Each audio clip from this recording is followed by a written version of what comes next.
Hey everyone, and welcome to The Explainer. Today we're tearing into a massive, highly anticipated piece of research, the SEB 2026 Private Markets Report. Our goal here is to completely demystify these massive findings and translate them into a clear, actionable roadmap for you. And honestly, the overarching story this year is absolutely fascinating. We're looking at a market that is fundamentally in recovery, but it's a recovery with a massive catch. Okay, let's dive into this. Here is our roadmap for today. We're going to move from the macro trends right down to the specific asset classes. So, we'll start with the rebound in the bottleneck, move into the AI and infrastructure boom, look at the new math for private equity, explore venture capital, touch on the gradual real estate recovery, and then finally wrap up by navigating the 2026 outlook. All right, Section 1, a rebound with a bottleneck. The report captures our current reality perfectly with this quote. Deal-making is back, distributions are not. I mean, really think about that. Global buyout mergers and acquisitions actually topped $900 billion in 2025. That is incredibly close to the all-time high we saw back in 2021. So the market is definitely active, and the money is moving to acquire companies. But the investors, the limited partners, they just aren't seeing their cash return to them. Exits are remaining incredibly sluggish. And this data brilliantly illustrates that dynamic. If you look at the rolling 12-month returns, they are positive at 5.8%. Now, sure, these aren't the absolute blowout numbers we saw in 2021, but they do prove the market is no longer in retreat. We're seeing consistent, positive performance across a highly diverse set of strategies. So the recovery is very real, even if it's kind of unglamorous compared to the boom years. Now, what's really interesting about this next piece of data is where the stark reality hits. When we look at global private capital cash flows, we see net cash flow plunging straight into the negative. The contributions, so the money going into funds, are there, but the distributions coming back to investors are just lagging way behind. That deep negative net cash flow perfectly visualizes our bottleneck. Until the exit markets reopen in a meaningful way, this lack of distributions is absolutely going to cast a shadow over future fundraising. Moving on to Section 2, the AI and infrastructure boom. If there is literally one word to define capital deployment in 2025, it's AI. But what the CB report makes super clear is that AI has shifted from being this discrete, isolated theme into a core driver, completely embedded across every single facet of public and private markets. In venture capital, it's the absolute dominant deal driver. Over in real estate and infrastructure, it's translating into massive physical demand for data centers, power grids, and fiber networks. It's even changing public credit as tech hyperscalers are out there issuing bonds. The big takeaway here? AI exposure is everywhere, whether you actively went looking for it or you're literally just trying to buy a sandwich.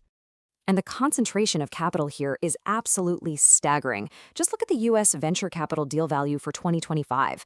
AI companies captured nearly 2/3, 65% of total VC deal value through the third quarter. That is a massive amount of capital crowding into one very specific space. Meanwhile, if you glance over at Europe, AI accounted for about 36% of deal value, which, is still significant, but it really highlights just how heavily skewed the U.S. market has become toward artificial intelligence. Let's move along and see how this builds when we look at physical assets, because a massive divergence appears here. On one side, infrastructure was the absolute standout of 2025, raising a record-breaking $200 billion. And why is that? Well, because it's riding the massive structural tailwinds of AI data center demand and the energy transition. But then, contrast that with real estate. While it is recovering slightly, it's lagging heavily. It's experiencing this really uneven recovery and very sluggish fundraising. It just goes to show how AI is really picking the ultimate winners in today's private markets. Which brings us to Section 3, private equity, the new math. Just to quickly frame the data, the report categorizes private equity into two main buckets. First up, buyouts. This is the most common model where an investor fully acquires a target company using a mix of debt and equity, usually planning to hold on to it for maybe 3 to 7 years. The second bucket is growth financing. That's all about providing capital to an already established company to help it expand, but typically without taking majority control. Okay, got it? Let's look at the numbers. So looking at the performance data for private equity, the rolling 12-month return actually dropped down to 6.3%, falling from 9.2% the previous year. Now, remember a minute ago when we said deal value was surging past $900 billion? Well, here's the catch. 69% of that year-on-year buyout growth was driven by just 13 mega deals globally. The massive $57 billion take-private of Electronic Arts really set the tone there. So, sure, the headline number is huge, but it's incredibly top-heavy. So the crucial point here is that according to the report, 12 is the new 5. What does that mean? Well, a decade ago, a typical buyout required a company to grow its EBITDA, its core earnings, by about 5% a year to hit a great return target. Today, because of much higher borrowing costs and lower leverage ratios, that exact same transaction now requires 12% annual EBITDA growth to achieve the exact same outcome. The economic reality has fundamentally shifted. It basically means your manager's ability to execute real operational improvements is now totally make or break for your returns. Moving right along to Section 4, Venture Capital, Funding the Future. Let's do a quick reset on how the report segments the venture capital lifecycle, which is all about high growth potential. Early stage VC is tracking investments in companies at the product development or concept stage. So think of your seed financing here. Later stage VC covers the support for companies that already have a commercial product and are looking to expand into new markets.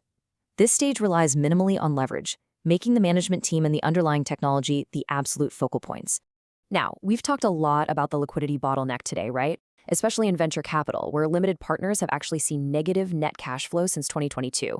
So you might be wondering, how on earth is the system even functioning? The answer is a secondary market. The secondary market has officially institutionalized itself as the essential release valve here. For the very first time, transaction volume exceeded $200 billion. Because the traditional IPO exit window has been incredibly tight, these secondary transactions are providing the primary route for partial liquidity, and it's basically keeping the whole VC ecosystem from completely stalling out. Next up, Section 5, Real Estate, a Gradual Recovery. When looking at physical assets, the report tracks the real estate recovery across 4 distinct risk and return profiles. You've got core, which is your low-risk, high-occupancy asset bringing in stable income. Then there's core plus, which takes on just a little bit more risk in secondary markets or with leasing. Value add requires actual physical upgrades to increase your returns. And finally, opportunistic, which tracks high-risk development or major redevelopment projects that rely heavily on timing the market and making big improvements. Overall, private real estate saw its rolling return turn slightly positive to 2.5%. But man, that recovery is highly uneven depending on which specific sector you're looking at. For the first time ever, data centers have actually displaced logistics as the top theme. This is a direct physical manifestation of that massive AI boom we were discussing earlier. Get this, vacancy rates for data centers in North America have literally dropped below 2%. No way, right? Meanwhile, logistics has stabilized, but the office sector is heavily bifurcated. Prime central office spaces are seeing really strong rental growth, while the non-prime secondary locations are seriously struggling. It's basically a market of haves and have-nots. And finally, Section 6, Navigating the 2026 Outlook. Let's zoom back out and walk chronologically through the recent journey of the market because it tells a very clear story. 2022 gave us the massive shock of rate hikes. 2024 was when the market seemingly bottomed out.